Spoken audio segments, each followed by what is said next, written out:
Before we begin again, I just was hoping we could get a quick round of applause for Alice for stepping in at the very last minute.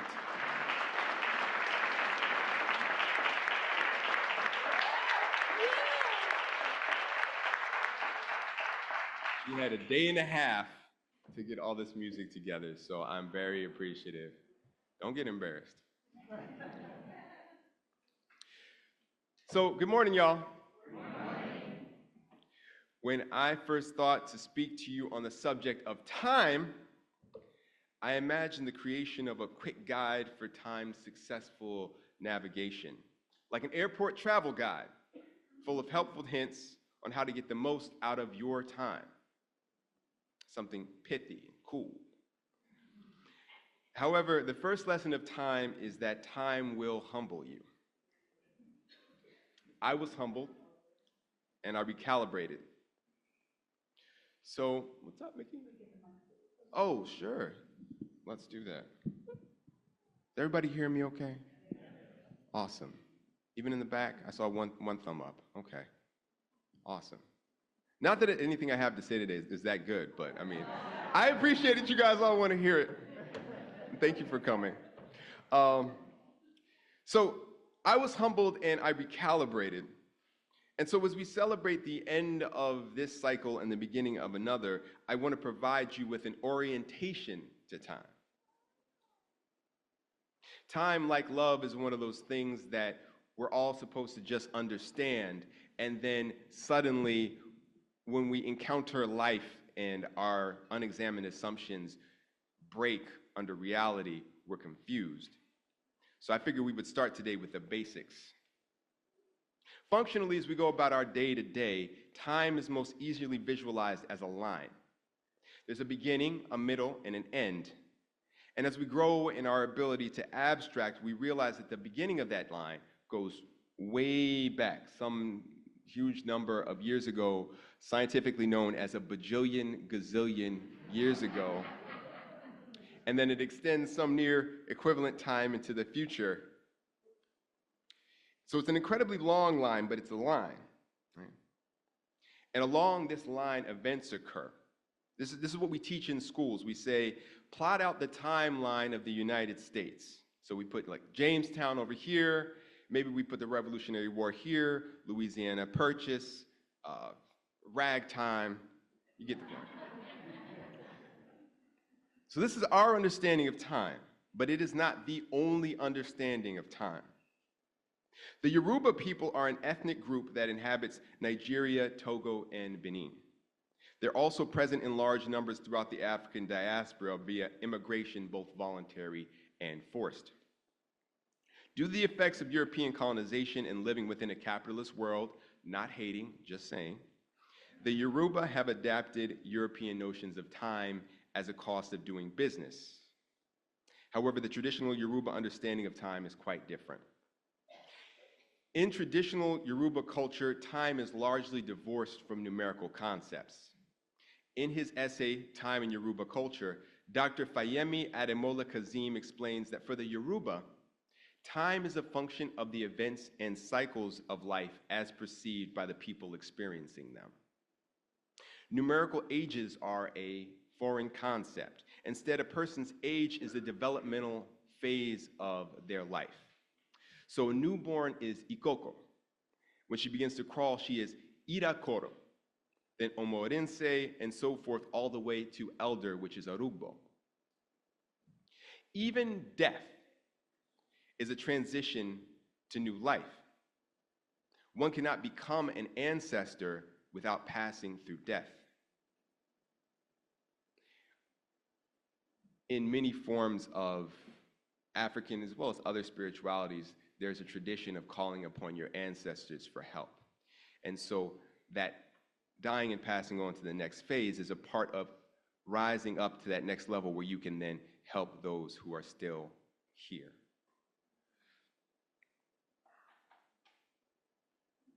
Historical events are not recalled by a numerical year, but rather by their proximity to events. Like a birth of a loved one or the death of an important community figure.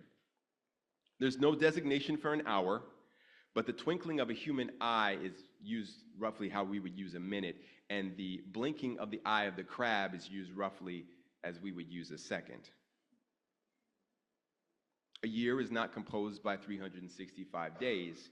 It is the completion of the only 2 seasons that they have in that geographical region, which are rainy and dry. Years themselves are divided into 2 kinds of years: male years and female years. A year with many disasters, calamities, and deaths is a male year.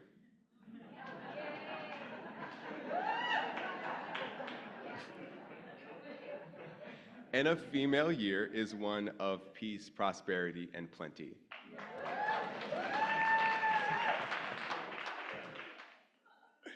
So Annapolis, I pray that 2025 is a female year for us all. So that'd be nice. Thus, the Yoruba conception of time is based on observations of important natural phenomena and people. Said differently, time is an expression of community values. A consequence of this is that time in one village is likely to be very different from time in another village 30 or 40 miles away. One village might have had a particularly tough male year, while another a plentiful female year. If the king dies in one village but not in another, the sentence, "You were born the year the king died," has 2 values depending on which village you're standing in. So to the Yoruba, time is essentially local. How strange. Time is local? That sounds crazy. Some might even call that idea primitive. Thank goodness we've got it right? You know, I didn't write this down, but I thought about it. I'm going to tell you guys now. In general, if you find yourself looking upon a tribal society and thinking of their ideas as primitive, you're probably wrong. So, you know, hint to how this sermon's going to go today. Humans have studied the stars for the entirety of our existence on this planet. With our naked eyes, we've seen the movements of our deities. We've mapped our fate. Now, with incredible technology unlike anything we've had in human history, we can perceive the presence of bodies at impossible distances, leading to the discovery of planets like Proxima Centauri b. Raise your hand if you've been to Proxima Centauri b. That was a trick question. All right. At a mere 4 light years away, Proxima Centauri b is the closest Earth-like planet to our own, meaning that it can sustain liquid water, which would potentially provide the basis for life as we know it. Yet with all of our technological and scientific prowess, we cannot answer in any satisfying way the following question. When is now on Proxima Centauri b? When is it? The problem is, the concept of linear time, as we commonly understand it, falls apart the further and the farther that we go. I know we probably got some NASA scientists hidden out here somewhere. I'm doing the best that I can, guys. All right? So say, they're probably going to roll over when they hear this explanation, but I'm going to do the best I can. So say we have a cousin. Invent a cousin name in your mind. And he lives on Proxima Centauri b. So we whip out our super mega Hubble 2000 telescope and we point it at Proxima Centauri b, and we watch him cut his lawn on Proxima Centauri b an hour now. The images that we see are from 4.25 years ago. Now, if we call him using the fastest possible direct connection to Verizon on Centauri b, the speed of this connection is known as c. All right? Our conversation between question and answer would have an 8.5-year lag time. That's frustrating.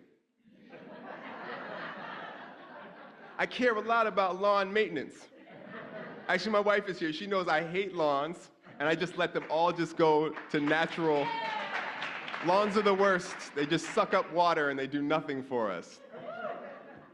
But let's say I did care about lawns, and I wanted to see how this lawn on Centauri b was going, and I wanted to see my cousin, so I'm like, let's just jump in our spaceship. 8.5 years is just too long. So now, next question, how long is that going to take? That is a tough question. See, a spaceship is also a de facto time machine. Two factors are going to complicate our calculations. The first being this big block of rock that we're standing on called planet Earth functions like a speed bump for time. Heavy masses in space literally slow time. In your car, you have the time and the clock in your car, and then you have like GPS directions being beamed down from a satellite. Well, the satellite experiences time at a different rate than we do. If those differences aren't calculated for, then the directions are long, because there's simply more time out there than there is down here. Second,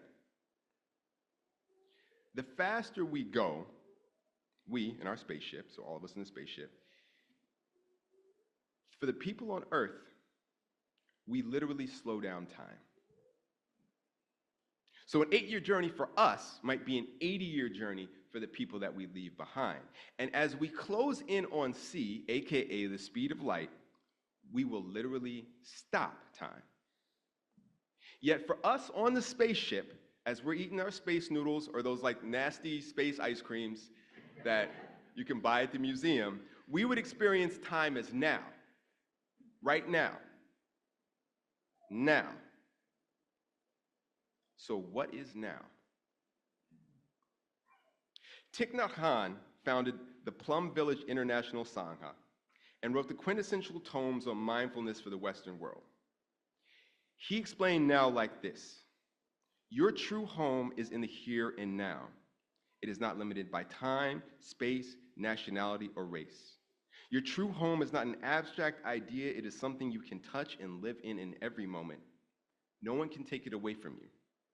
Other people can occupy your country, they can even put you in prison, but they cannot take away your true home and your true freedom.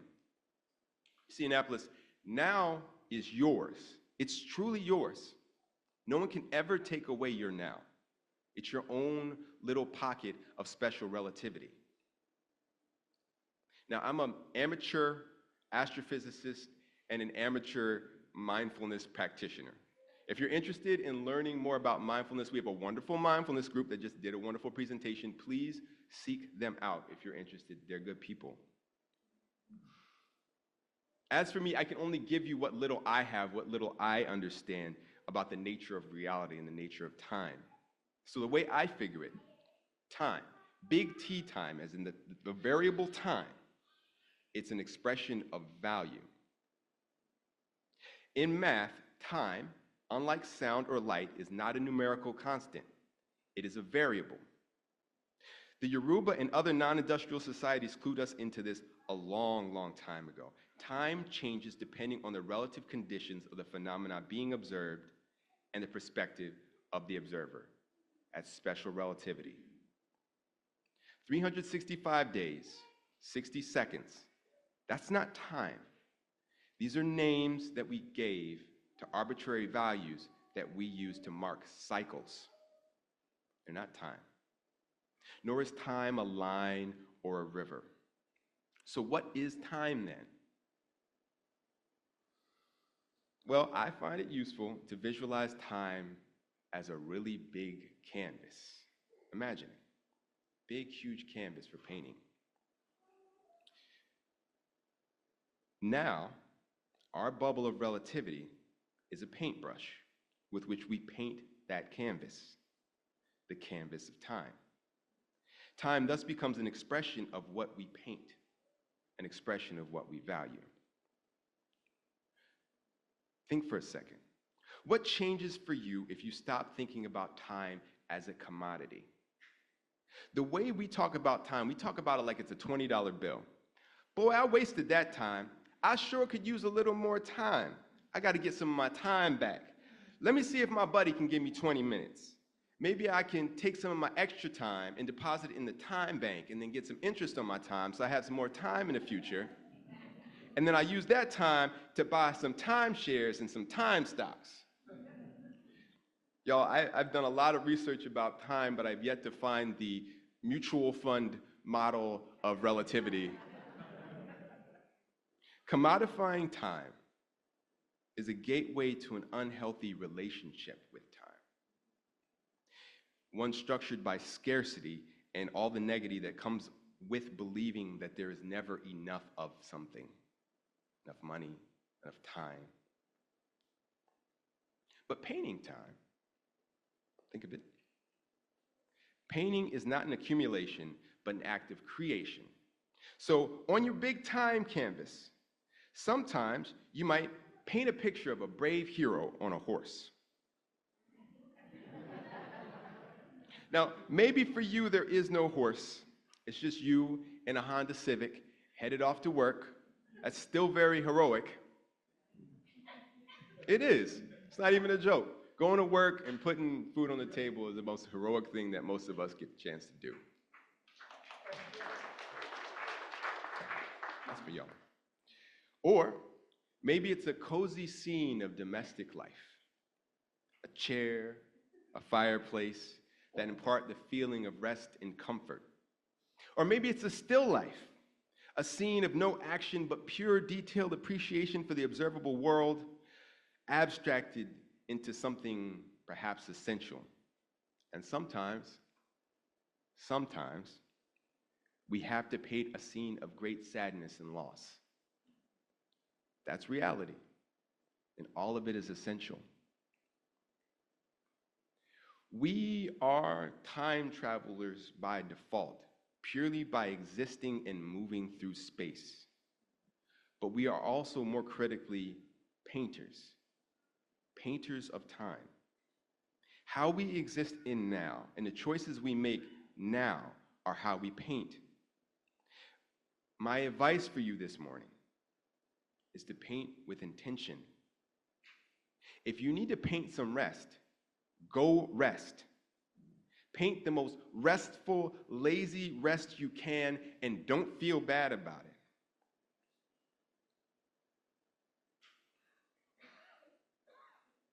You want to paint your family? Go paint your family. Stare in their faces, stare into their company, and paint them. If you want to paint love, paint love. To hell with what anybody else thinks love is supposed to look like. You paint your love the way it makes sense for you. If you want to paint with a partner, paint together. Sometimes, if it looks great in one section, that's wonderful. If it clashes, you guys are painting different strokes, that's also wonderful. You are creating something new and beautiful, and that's wonderful. And you know what? I know that we won't all have the same paint colors. Metaphorically, we won't have the same resources. That's just life. We don't all get the same deck of cards, and we certainly don't all get the same opportunities. But we can take what we have and we can mix new colors, paint new scenes, things we haven't even imagined yet. We can create something unexpected and wonderful. Now, if you get lost on this giant canvas of time and you find yourself dripping paint aimlessly without intention, if you're lost, if you're staring back at times long since dry with longing, or if you're staring anxiously into an uncertain future with no lines or contours on which to guide your brush, if you find yourself in need of guidance, I want you to think about the Yoruba. Time is an expression of value. So paint your time with what you and your people value. This year, I think I might paint love. I think I might paint adventure. Right now, I'm painting all of you and this warm morning that we're spending together. So as we enter this new year, this new cycle, I invite you to paint. Skillfully or no, ugly, beautiful, those are value judgments that don't matter to a painting, and they certainly don't matter to time. Hold now in your hands. It's yours. And paint the nature of time and space with a lust for creation. Ashe, amen, and Happy New Year.